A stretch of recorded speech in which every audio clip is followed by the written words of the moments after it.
Some of the best tasting and healthiest foods come from the water. Salmon, tuna, and Chilean sea bass are examples. But some fish are headed towards extinction, contain unhealthy amounts of mercury, and several fish production methods harm the environment. It can be really confusing. Which species should I avoid? When is farmed fish good for the planet, and when is it bad? Spend a few minutes with me and I'll share what I've learned and show a couple decision aids to enhance your dining pleasure.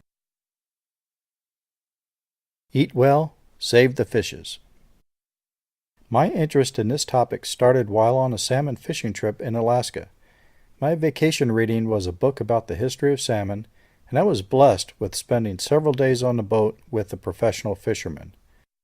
I learned that Europe had a tremendous salmon runs in the past, but they were ruined by industry, farming, and a lack of management. Salmon live and grow in the ocean and return to the fresh water rivers and creeks where they were born to spawn the next generation. Mills, dams, and irrigation made the water inaccessible and hostile to the baby salmon. We didn't know any better, but repeated that mistake 100 years later in the east coast of the United States. We just did it again in California. While in Alaska, I learned and observed how the fishing regulations are in place to give the fish a fighting chance. Regulations are built around the concept of escapement, allowing millions of fish to return to spawn each year. Alaska has thousands of rivers with very little industry and farming. The biggest threat is mining in places like Bristol Bay, but the Alaskan people seem to have made reasonable trade-offs. You can be sure that the wild salmon runs in Alaska will be with us for a long time. Farmed salmon are another story. On the surface, it sounds like a good idea. Raise salmon in pens and bring them to market at all times during a year, instead of just the summer months. However, many salmon farms are actually harmful to the wild salmon. The density of the fish in pens causes disease and attracts parasites, and the location near river mouths mean the juvenile salmon, the baby salmon, leaving their spawning grounds, have to swim through a cloud of parasites. Some of the rivers have completely lost their wild runs of pink salmon due to farmed salmon.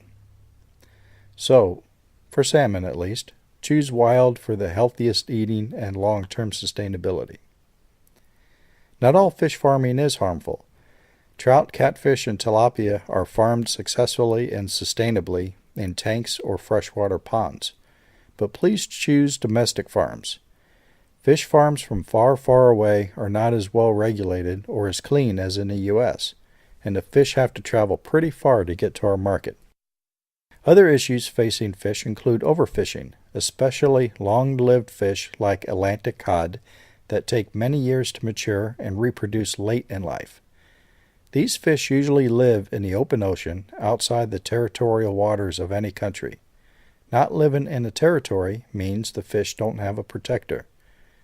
Fishermen don't have limits or seasons on the open ocean. Current examples of overfished species that we are enjoying to death are the Chilean sea bass and the orange roughy. So to summarize, to eat well and save the fishes, follow these guidelines. Choose wild for salmon, choose farmed for trout, catfish, and tilapia, and choose local over imported. Wow, that's a lot of information. How can I remember it all? Also, what about the seafoods that I didn't mention? A great resource is the Seafood Watch Guide, published by the Monterey Bay Aquarium. The Seafood Watch people have done the research for us and publish a handy guide which lists fish in 3 categories. Best choices. These are the fish that are both healthy and sustainable. Avoid. Fish that are harvested or produced in a manner that is harmful to the environment or fish stocks. And good alternatives, those in the middle. There's even an app for that. Ask your server or fishmonger where the fish came from and how it was caught. He or she will help you make a good decision, and the fact that you're asking will influence their buy-in choices. Please keep these guidelines in mind when choosing your fish. Eat well, save the fish.